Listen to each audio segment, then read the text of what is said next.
Happy Akshaya Tritiya. GRC Jewellers, Kanchipuram.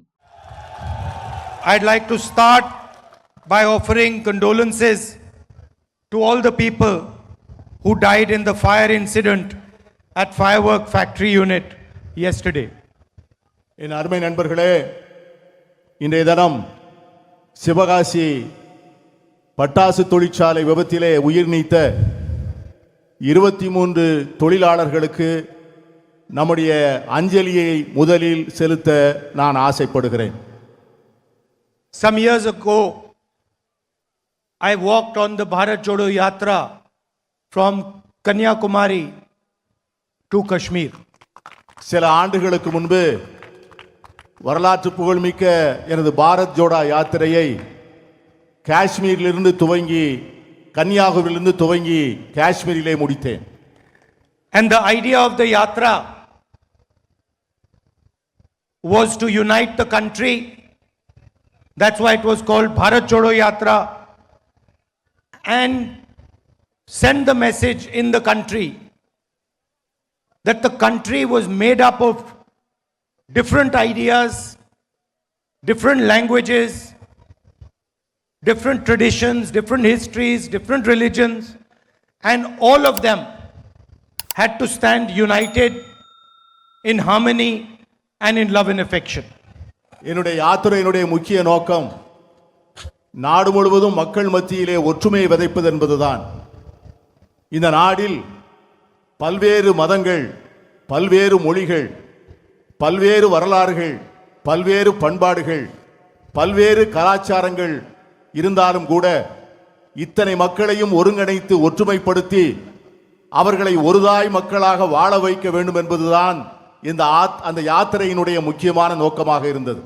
We are fighting an ideological battle with the BJP and the RSS, who believe in a fundamentally different concept of India. நாங்கள் இன்று ஒரு பிரிவுவாத அரசியலை வளர்க்கின்ற ஒரு மாறுபட்ட சித்தாந்தத்தை முன்னெடுக்கின்ற பாஜகவையும் ஆர்எஸ்எஸ்ஸையும் போராடுவதிலே எங்கள் அரசியல் களத்தை நாங்கள் அமைத்துக் கொண்டிருக்கிறோம். We believe that India is a union of states. In the constitution, it is clearly stated, India, that is Bharat, is a union of states. And what this means is that all states, all languages, all traditions should be treated equally. எங்களை பொறுத்தவரை India என்பது மாநிலங்களுடைய ஒன்றியம். இந்திய அரசியல் சாசன சட்டம் அப்படித்தான் இந்த நாட்டை அமைத்திருக்கிறது. பல்வேறு மாநிலங்களிலே இருக்கின்ற பல்வேறு மொழி பேசுகின்ற மக்கள், அவருடைய கலாச்சாரங்கள், அவருடைய பின்னணிகள் இவ்வளவையும் போற்றி பாதுகாக்கக்கூடிய அமைப்பாகத்தான் எங்கள் அரசியல் இருக்க வேண்டும் என்று நாங்கள் விரும்புகிறோம். For us, every single state, no matter how big or small, is equally important. எங்களை பொறுத்தவரை ஒரு மாநிலம் எவ்வளவு சிறிய மாநிலமாக இருந்தாலும் அது எங்களுக்கு முக்கியமான மாநிலம்தான். For us, every single language is a history of its people. எங்களை பொறுத்தவரை இந்தியாவில் பேசப்படுகின்ற ஒவ்வொரு மொழிக்கும் பின்னால் ஒரு பெரிய வரலாறு இருக்கின்றது. Every single language is an important treasure for the Union of India. இந்திய நாட்டிலே பேசப்படுகின்ற ஒவ்வொரு மொழியும் ஒரு மிகப்பெரிய இலக்கிய பொக்கிஷம். The Tamil people have their history, thousands of years of history. They have their language. In the same way, the people of Punjab, the people of Uttar Pradesh, the people of the northeastern states, people of Karnataka, people of Maharashtra have their own language, their own history, their own tradition. Tamil மொழிக்கு பல்லாயிரக்கணக்கான ஆண்டுகால வரலாறு உண்டு. தமிழ் மொழிக்கு இருக்கின்ற வரலாற்றைப் போலவே பஞ்சாபிலே பஞ்சாபி பேசுகின்றவர்களுக்கும், கர்நாடகாவிலே கர்நாடகம் பேசுகின்றவர்களுக்கும், அசாமிலே வடகிழக்கு மாநிலங்களிலே அந்த மாநிலத்து மொழிகளை பேசுகின்றவர்களுக்கும் உத்தரப்பிரதேசத்தில் இருக்கின்றவர்கள் அந்த மொழிகளை பேசுகின்றவர்களுக்கும் ஒவ்வொரு மொழிக்கும் ஒரு பெரிய வரலாறு உண்டு, ஒரு பெரிய கலாச்சாரம் உண்டு, ஒரு பெரிய பண்பாடு உண்டு. And for us, language, culture, tradition is not to be attacked. எங்களை பொறுத்தவரை அந்த தனிப்பட்ட மொழியினுடைய பண்பாடோ கலாச்சாரமோ அவர்களுடைய உரிமைகளோ அது முழுமையாக பாதுகாக்கப்பட வேண்டுமே ஒழிய அது யாராலும் சிதைக்கப்பட்டு விடக்கூடாது. We believe that every state of India should have its own voice, should have its own representation, and the people of each state should run the state. எங்களை பொறுத்தவரை இந்தியாவில் இருக்கின்ற ஒவ்வொரு மாநிலமும் அந்த மாநிலத்தை சார்ந்தவர்களால் ஆளப்பட வேண்டும், அந்த மாநிலத்தை சார்ந்தவர்களால் நிர்வகிக்கப்பட வேண்டும். ஒவ்வொரு மாநிலத்தினுடைய குரலும் பத்திரமாக பாதுகாக்கப்பட்டு அந்த குரல் மதிக்கப்பட வேண்டும். The BJP does not think like this. ஆனால் பாஜக அப்படி நினைப்பதல்ல. The BJP believes that one tradition, one language, one history should overcome all other traditions, languages and histories. ஆனால் இந்த பாஜக ஒரே நாடு, ஒரே மொழி, ஒரே வரலாறு என்று எல்லாவற்றையும் ஒற்றை அரசியலுக்குள்ளே அடக்க நினைக்கிறது. And this is what the fight is about. இதுதான் எங்களுக்கும் அவர்களுக்கும் இருக்கின்ற கள யுத்தம்.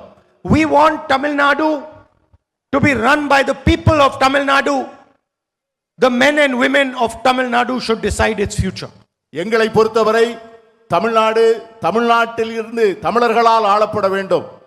தமிழகத்தை சார்ந்த ஆண்களும் பெண்களும் தான் இந்த தமிழகத்தினுடைய நிர்வாகத்தை நிர்ணயிக்க வேண்டும் என்பதுதான் எங்களுடைய நிலைப்பாடு. Just like every single state in India has the right to decide its future. அதைப்போல இந்தியாவில் இருக்கின்ற ஒவ்வொரு மாநிலத்திற்கும் அந்த உரிமை இருக்கிறது. அந்த மாநிலத்தை சார்ந்தவர்கள் தான் அந்த மாநில நிர்வாகத்தை நடத்த வேண்டும். And the constitution clearly states this. நம்முடைய அரசியல் சாசன சட்டம் அதைத்தான் சொல்லுகிறது, அந்த உரிமைகளைத்தான் பாதுகாக்கிறது. The BJP does not accept what the constitution states. ஆனால் அரசியல் சாசன சட்டம் சொல்லுவதை பாஜக ஏற்றுக்கொள்வதில்லை. The BJP wants to weaken the hold of different states. பாஜக இந்த மாநிலத்திற்கு இடையே இருக்கின்ற கூட்டாட்சி தத்துவத்தை பலவீனமாக்க நினைக்கிறது. It wants to rule Tamil Nadu from Delhi. அது டெல்லியிலே இருந்து கொண்டு தமிழகத்தை ஆள நினைக்கிறது. And we want Tamil Nadu to be ruled from Tamil Nadu. ஆனால் நாங்கள் தமிழ்நாட்டை தமிழ்நாட்டிலிருந்து தான் ஆள வேண்டும் என்பதிலே உறுதியாக இருக்கிறோம். Look at what they have done to Manipur. மணிப்பூரில் அவர்கள் என்ன செய்தார்கள் என்று பாருங்கள். A peaceful state. மிக அமைதியான ஒரு மாநிலம். They set fire to it. Hundreds of people died. There is a civil war still carrying on in Manipur. அமைதியாக இருந்த மணிப்பூரில் தீயை பற்ற வைத்து மணிப்பூர் முழுவதும் கொழுந்து விட்டு எரிகிறது. ஆயிரக்கணக்கான மக்கள் இறந்து போனார்கள். சமூக அமைதி இழந்து அந்த மணிப்பூர் மாநிலம் இன்று சின்னாபின்னமாக காட்சியளிக்கிறது என்று சொன்னால் அதற்கு பாஜக தான் காரணம். Wherever they can, they try to capture power and run the state from Delhi. எங்கெல்லாம் வாய்ப்பு இருக்கிறதோ அங்கெல்லாம் அதிகாரத்தை கைப்பற்றி கொண்டு பீண்டு பிறகு டெல்லியிலிருந்து அந்த பகுதியை ஆள நினைக்கிறார்கள். Now they do not have the courage to say this to the people of Tamil Nadu directly. ஆனால் இதை தமிழ் மக்களிடம் நேரடியாக சொல்வதற்கு அவர்களுக்கு தைரியம் இல்லை. So what have they done? They have captured one of the glorious political parties of Tamil Nadu. அதற்காக அவர்கள் என்ன செய்தார்கள் என்று சொன்னால் ஒரு பெரிய வரலாற்றை உடைய ஒரு இயக்கத்தை அவர்கள் இப்பொழுது கைவசப்படுத்தி இருக்கிறார்கள். The AIDMK played a historic role in Tamil Nadu's progress. அனைத்து இந்திய அண்ணா திராவிட முன்னேற்ற கழகம் தமிழ்நாட்டினுடைய வளர்ச்சியிலே ஒரு மிகப்பெரிய பங்காற்றி இருக்கிறது என்பதை நான் மறுக்கவில்லை. There were leaders in the AIDMK who truly represented the people of Tamil Nadu. அனைத்து இந்திய அண்ணா திராவிட முன்னேற்ற கழகத்திலே தமிழகத்தை உண்மையாகவே பிரதிபலித்த தலைவர்கள் இருந்தார்கள் ஒரு காலத்தில். But today, the AIDMK is a hollow shell. ஆனால் இன்று இருக்கின்ற அண்ணா திராவிட முன்னேற்ற கழகம் என்பது ஒரு வெற்று கூடாக மாறி போயிருக்கிறது. It has now become the instrument of the BJP to enter Tamil Nadu. தற்போது அதிமுக பிஜேபி தமிழகத்துக்கு நுழைவதற்கான கருவியாக மாறி போயிருக்கிறது. The leadership of the AIDMK has surrendered to the BJP because of their corruption. Anna Dravida Munnetra கழகத்தினுடைய இன்றைய தலைவர்கள் ஊழலில் திளைத்த காரணத்தினால் இன்று மோடி அரசிடம் முழுமையாக சரணாகதி அடைந்திருக்கிறார்கள். And the RSS is planning, is trying to rule Tamil Nadu by proxy. RSS இயக்கம் தமிழகத்தை பெனாமிகளை வைத்து ஆட்சி செய்வதற்கான முயற்சிகளை மேற்கொண்டிருக்கிறது. The same way Donald Trump controls the Prime Minister of India, the Prime Minister of India wants to control Tamil Nadu through the AIDMK. அமெரிக்க குடியரசுத் தலைவர் Donald Trump எப்படி மோடியை கைவசப்படுத்தி ஆட்டுவிக்கிறாரோ அதை போல மோடி தமிழகத்திலே இருக்கின்ற எடப்பாடியை கைவசப்படுத்தி அவரை ஆட்டுவிக்க நினைக்கிறார். And the DMK and the Congress party and our alliance are defending Tamil language, Tamil culture, Tamil history from the RSS. ஆனால் நாங்கள் கூட்டணி வைத்திருக்கின்ற திராவிட முன்னேற்ற கழகமாக இருந்தாலும் சரி, எங்கள் கூட்டணியில் இருக்கிற மற்ற கட்சிகளாக இருந்தாலும் சரி, நாங்கள் தமிழ் மொழியை பாதுகாப்பதிலே உறுதியாக இருக்கிறோம், தமிழ் கலாச்சாரத்தை போற்றுவதிலே உறுதியாக இருக்கிறோம், தமிழ் பண்பாட்டை சிதறாமல் கவனிப்பதிலே நாங்கள் மிகவும் உறுதியாக இருக்கிறோம். The RSS hates the idea, hates the Dravidian idea. RSS இயக்கம் அடிப்படையிலேயே திராவிட சித்தாந்தத்தையே வெறுக்கிறது.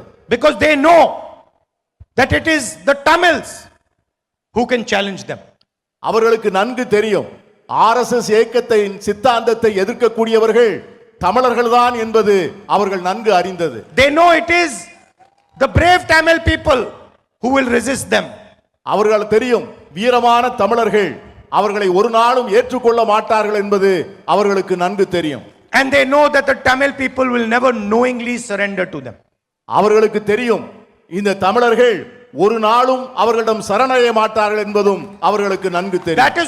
That is why they are trying this new technique of coming through with the AIDMK. அதனால்தான் அவர்கள் இப்பொழுது புதிதாக ஒரு யுக்தியை கண்டுபிடித்து அண்ணா திராவிட முன்னேற்ற கழகத்தின் மூலம் தமிழகத்திலே வந்து கால் பதிக்க நினைக்கிறார்கள். Few days ago in Parliament, the Prime Minister did a very dangerous thing. சில நாட்களுக்கு முன்பு நம்முடைய பிரதமர் பாராளுமன்றத்திலே மிகவும் ஒரு ஆபத்தான ஒரு காரியத்தை செய்தார். He told the country that he wants to pass a women's bill. இந்த நாட்டு மக்களிடம் அவர் என்ன சொன்னார் என்று சொன்னால் மகளிருக்கான இடஒதுக்கீடை வழங்க போகிறேன் என்று சொன்னார்.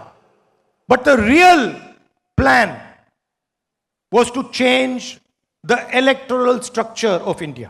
ஆனால் அவருடைய உண்மையான எண்ணம் என்னவென்று சொன்னால் இந்த நாட்டிலே இருக்கின்ற தேர்தல் கட்டுமானத்தையே சீர்குலைப்பதுதான் அவர் மனதிலே இருந்த உண்மையான சதித்திட்டம். Hidden behind the women's bill was a delimitation bill that would change the constituencies of India. இந்த மகளிர் இடஒதுக்கீடுக்கு பின்னால் தொகுதி சீரமைப்பு என்கிற ஒரு விதியையும் சேர்த்து இந்தியாவிலே இருக்கின்ற அத்தனை தொகுதிகளையும் மாற்றி அமைப்பதற்கான ஒரு முயற்சியை அவர் மேற்கொண்டார். What they wanted to do was reduce the number of seats of southern states, of northeastern states and of smaller states. அவர் செய்ய நினைத்தது என்னவென்று சொன்னால் தென் மாநிலங்களுக்கு பாராளுமன்றத்திலே இருக்கின்ற பிரதிநிதித்துவத்தை குறைக்க வேண்டும். And fundamentally change the balance of power in India. வடகிழக்கு மாநிலங்களிலே இருக்கின்ற இடங்களை குறைக்க வேண்டும். அவருடைய ஒட்டுமொத்த ஆசை என்னவென்று சொன்னால் இன்று இந்தியாவிலே இருக்கின்ற அந்த அதிகார ஸ்திரத்தன்மையை சீர்குலைக்க வேண்டும் என்பதுதான் அவருடைய எண்ணம். And weaken the representation of South India, of Tamil Nadu, of Karnataka, of Kerala, of smaller states, Uttarakhand, Jharkhand, Chhattisgarh and of the northeastern states. அவருடைய உண்மையான நோக்கம் தமிழ்நாடு, ஆந்திரம், கேரளா, கர்நாடகம், சத்தீஸ்கர், ஜார்க்கண்ட் போன்ற மாநிலங்களினுடைய பிரதிநிதித்துவத்தை குறைத்து அவர்களுடைய பாராளுமன்ற பிரதிநிதித்துவத்தை குறைக்க வேண்டும் என்பதுதான் நம்முடைய பிரதமருடைய எண்ணம். And there is only one way to describe what they were doing. அவர்கள் செய்வதை சொல்வதற்கு ஒரு வழிதான் இருக்கிறது. And that is that it was an anti-national action. அது என்னவென்று சொன்னால் அவர் செய்ய நினைப்பது மிகப்பெரிய தேச விரோத செயல். It is an action against the Union of States. இந்த ஒன்றுபட்ட இந்தியாவை எதிராக அவர் செய்கின்ற சதி. And that is why we stopped it and we defeated the bill in parliament. அதனால்தான் அதை பாராளுமன்றத்திலே தடுத்து நிறுத்தினோம், அந்த மசோதாவை தோற்கடித்தோம். And we will continue to defeat any bill that tries to take away representation of anybody in our country. இன்று மட்டுமல்ல, இனி எந்த காலத்திலும் இந்த மாநிலங்களுடைய பிரதிநிதித்துவத்தை குறைப்பதற்கு மோடி அரசு முற்படும் என்று சொன்னால் அதை ஒவ்வொரு முறையும் தோற்கடிப்போம், அந்த சதியை ஒவ்வொரு நேரத்திலும் வீழ்த்துவோம். Tamil Nadu has shown a progressive vision to the rest of the country. Tamilagam India முழுமைக்கும் ஒரு முற்போக்கான பார்வையை தந்திருக்கிறது. Your politics has been historically rooted in social justice. உங்களுடைய அரசியல் என்பது வரலாற்று பூர்வமாக சமூக நீதியிலே கால் பதித்தது. You have the midday meal program. You have leaders in you are leaders in women's education, in employment, and Tamil Nadu and the people of Tamil Nadu are benefiting from this. இந்த தமிழ்நாட்டில்தான் மதிய உணவு திட்டம் வந்தது. இங்கேதான் பெண்களுக்கான பாதுகாப்பான சட்டங்கள் நிறைவேற்றப்பட்டன. இங்கேதான் பல்வேறு முன்னேற்றத்தை தருகின்ற பல சட்டங்கள் தமிழகத்திலே தான் முதலாக நிறைவேற்றப்பட்டன. And I am happy to say that the DMK, our alliance, and Mr. Stalin are continuing down this path. நான் மிக மகிழ்ச்சியாக சொல்லுகிறேன், மனநிறைவோடு சொல்லுகிறேன், திராவிட முன்னேற்ற கழகமும் நம்முடைய முதலமைச்சர் ஸ்டாலின் அவர்களும் இந்த பணிகளை இன்னும் தொடர்ந்து செய்து கொண்டிருக்கிறார்கள் என்பதை நான் மகிழ்ச்சியோடு சொல்ல ஆசைப்படுகிறேன். In the last 5 years, the government of Tamil Nadu had a fantastic CM breakfast scheme for children across the state. கடந்த 5 ஆண்டுகளாக பள்ளியிலே படிக்கின்ற குழந்தைகளுக்காக ஒரு மாபெரும் திட்டத்தை தமிழக அரசு நிறைவேற்றி இருக்கிறது. And also gave rupees 1,000 to women across the state, to 1.31 crore women across the state. தமிழகத்தில் இருக்கின்ற 1,31,00,000 மகளிருக்கு மாதம் 1000 ரூபாய் வழங்குகிற அற்புதமான திட்டத்தை அவர் தொடர்ந்து நிறைவேற்றி வருகிறார். Our alliance is going to carry on down this path. எங்களுடைய கூட்டணி இந்த பணிகளை தொடர்ந்து செய்யும். We are going to increase the amount of money that is given to women to 2,000 rupees a month. எங்களுடைய கூட்டணி ஆட்சிக்கு வருகின்ற போது இப்பொழுது கொடுக்கின்ற 1000 ரூபாயை 2000 ரூபாயாக உயர்த்தி தருவோம் என்கிற உறுதியை தந்திருக்கிறோம். Senior citizens and differently able people will also get 2,000 rupees a month. மூத்த குடிமக்களும் மாற்றுத்திறனாளிகளும் இப்பொழுது பெறுகின்ற 1000 ரூபாயிலிருந்து கூடுதல் 1000 ரூபாயாக 2000 ரூபாய் பெறுவார்கள். Any woman who's a first time property buyer will have free property registration. முதல் முறையாக சொத்து வாங்குகின்ற எந்த பெண்ணுக்கும் முழுமையான பத்திரவு பதிவு கட்டண சலுகை உண்டு. And all government vacancies will be filled within 300 days. அரசாங்கத்தில் இருக்கின்ற அத்தனை காலி பணியிடங்களும் உடனடியாக நிரப்பப்படும். Meritorious students will get 2,000 rupees scholarship for college.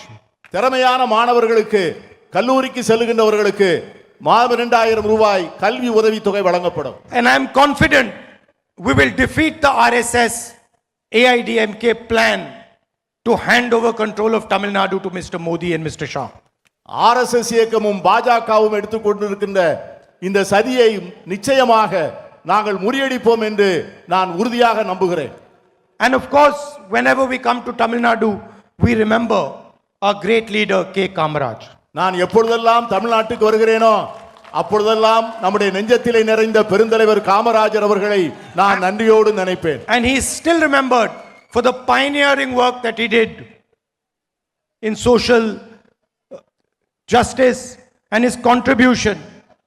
The midday meal scheme will always be remembered. இன்றும் அவர் மறைந்து இத்தனை ஆண்டுகளான பின்பும் பெருந்தலைவர் காமராஜர் அவர்களை நினைக்கின்ற போது அவர்கள் சமூக நீதிக்காக எடுத்த முன்னெடுப்புகள், அவர்கள் எடுத்த பகல் உணவு திட்டம், அவர்கள் கல்விக்காக செய்த பல்வேறு பணிகளை நம்மால் ஒரு நாளும் மறக்க முடியாது. And Tamil Nadu still remembers how he expanded the public education system and laid a foundation for a solid education for Tamil Nadu. அவருடைய ஆட்சி காலத்திலே மாநிலத்தினுடைய கல்வி திட்டத்திற்கு எவ்வளவு அருமையான அடிப்படை பணிகள் செய்யப்பட்டன, எப்படி அவர் உயர்கல்வியை வளர்த்தெடுத்தார் என்பதை நாம் இன்னும் நினைவு கூர்கிறோம். I said that the BJP wants to rule Tamil Nadu from Delhi. நான் உங்களிடம் பேசுகின்ற போது சொன்னேன், பாஜக தமிழ்நாட்டை டெல்லியிலிருந்து ஆள நினைக்கிறது என்று நான் சொன்னேன். And I started my speech with the Bharat Jodo Yatra, a walk designed to unite our country. நான் இந்த இடத்திலிருந்து பாரத் ஜோடோ யாத்திரை ஆரம்பிக்கின்ற போது இந்த நாட்டை ஒற்றுமைப்படுத்த வேண்டும் என்கிற உணர்வோடு அந்த யாத்திரையை நான் துவங்கினேன். The worst thing about the RSS and the BJP is how they create hatred in our country. RSS இயக்கத்தில் பாஜக இயக்கத்தினுடைய கொள்கையினுடைய மோசமான விளைவுகள் என்னவென்று சொன்னால், இந்த நாட்டு மக்கள் மத்தியிலே வெறுப்பு விதைகளை விதைத்து அவர்களை எப்படி பிளவுபடுத்துவது என்பது. How they shatter the harmony of our country. நாட்டிலே இருக்கின்ற ஒற்றுமையை நல்லிணக்கத்தை உருக்குலைக்க நினைக்கின்ற கொடும் செயல் அது. How they attack minorities throughout our country.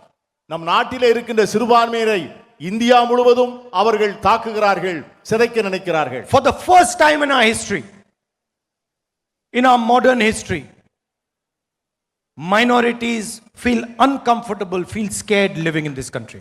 நம்முடைய வரலாற்றில் முதல் முறையாக சிறுபான்மை மக்கள் தாங்கள் பாதுகாப்பில்லாத ஒரு வாழ்க்கை வாழ்கிறோமோ என்கிற அச்ச உணர்வை பெற்றிருக்கிறார்கள். Whether you're a Christian or a Muslim or a Sikh or a Adivasi, you are attacked, vilified and violence is carried out against you.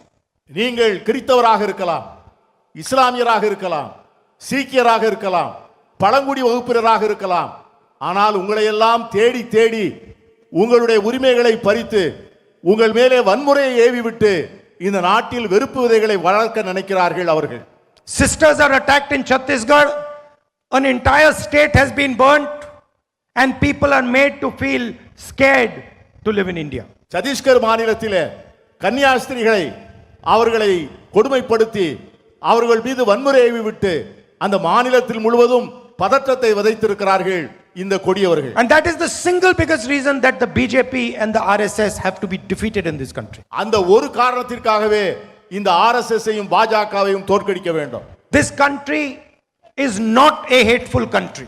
This country is a country of love and affection. It has always been a country of love and affection. இந்த நாட்டில் ஒரு நாளும் வெறுப்பு அரசியலை ஏற்றுக்கொண்டதில்லை.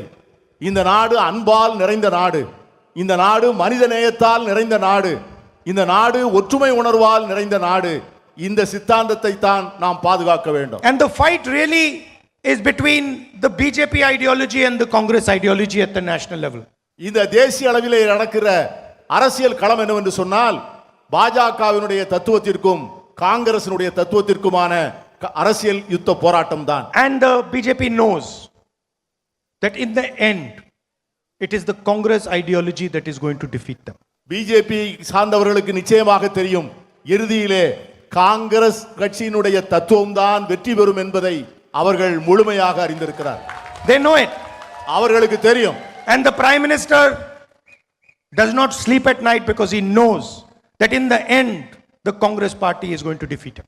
பிரதம மந்திரி நன்றாக அறிவார், அவர் மனது அறியும், இறுதியிலே வெற்றி பெறப் போவது காங்கிரஸ் தான் என்பதை நம்முடைய பிரதமரே அறிவார். I'd like to thank all of you for coming here in this heat. It is always an honor and a pleasure for me to come to this great land. இந்த கொடிய வெயிலிலே நீங்கள் எனக்காக இங்கே வந்திருப்பதை பார்த்து நான் உள்ளபடியே நான் நெகிழ்ந்து போகிறேன். உங்களை பார்க்கின்ற போதெல்லாம் நான் மகிழ்ச்சி அடைகிறேன். உங்களை பார்க்கும் போதெல்லாம் நான் சந்தோஷப்படுகின்றேன். உங்கள் அன்புக்கு நான் நன்றியுடையவனாக இருக்கிறேன். Every Tamil person knows that we have a special relationship between myself and the Tamil people. தமிழ்நாட்டில் இருக்கின்ற ஒவ்வொரு தமிழனுக்கும் தெரியும், எனக்கும் தமிழர்களுக்கும் உள்ள தனிப்பட்ட உறவை தமிழ்நாட்டில் இருக்கின்ற அத்தனை தமிழர்களும் அறிவார்கள். And this relationship goes beyond politics. அது அரசியலுக்கு அப்பாற்பட்ட உறவு. This is a relationship of trust, of love and affection. இந்த உறவுக்கு அடிப்படை நாம் ஒருவருக்கொருவர் வைத்திருக்கின்ற மரியாதை, நாம் ஒருவர் மேல் ஒருவர் கொண்டிருக்கின்ற அன்பு, நாம் ஒருவர் மேல் கொண்டிருக்கின்ற பாசம், புரிதல். And you have shared this relationship with my grandmother, with my father. நீங்கள் என்னுடைய பாட்டி அன்னை இந்திரா காந்தி மீது உங்கள் பாசத்தை கொட்டினீர்கள். என் தந்தை ராஜீவ் காந்தி மீது பாசத்தை கொட்டினீர்கள். இப்பொழுது என் மீது பாசத்தை கொட்டுகிறீர்கள். And it is something that I value. இதை நான் ஒவ்வொரு நாளும் என் மனதில் வைத்து அதை மதிப்பிட்டு ஒவ்வொரு நாளும் அந்த அன்பை போற்றி வருகிறேன். How the Tamil people feel, whether they are happy or not, these are fundamental things for me. நான் தமிழக மக்களுக்கு சொல்வேன், அரசியல் என்பது அடுத்து வருவது. ஆனால் உங்கள் மேல் நான் வைத்திருக்கிற அன்பு, என் அடிப்படையான அன்பு, அது மாறாத அன்பு, என் நெஞ்சில் நிறைந்த அன்பு. And I want you to know that I might not have been born in this state, but I will defend Tamil language, Tamil culture, Tamil history, Tamil tradition till I am alive. நான் தமிழனாய் பிறக்கவில்லை என்பது உண்மைதான். ஆனால் என் வாழ்நாள் முழுவதும் தமிழ் மொழியை, தமிழ் கலாச்சாரத்தை, தமிழ் பண்பாட்டை பாதுகாத்து தீர்வேன் என்கிற உறுதிமொழியை உங்கள் அனைவருக்கும் நான் கொடுக்கிறேன். Thank you. Vanakkam. நன்றி, வணக்கம். Happy Akshaya Trithiyai. GRC Jewellers, Kanchipuram. மின்னம்பலம்.com தமிழின் முதல் மொபைல் பத்திரிகை.